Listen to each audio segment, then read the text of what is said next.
Men narsalarning eng yaxshisini tanlayman. Eng yaxshi ahang, eng yaxshi o'quvchi. Kundalik buyumlarim uchun texmi shundoq. Men faqat xollarim choch boyoqlari bilan sochlarimni rangdor, go'zal qildim. Xollarim mening sirim bo'lib keldi. Xollarim yuz yuvish malhami. Sog'lom, parqaroq ay yuzimiz xollarim bilan texmi jalalansin. Xollarim.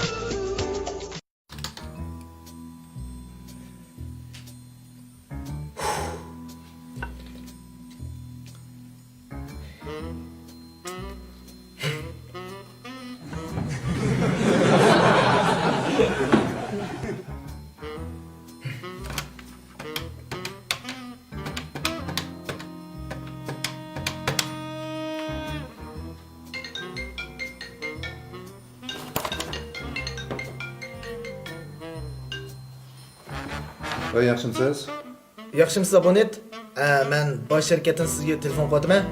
Sizning nomeringiz tanlanlik nomer bo'lib tanlanib, Sizga 300 ming mukofot chiqdi.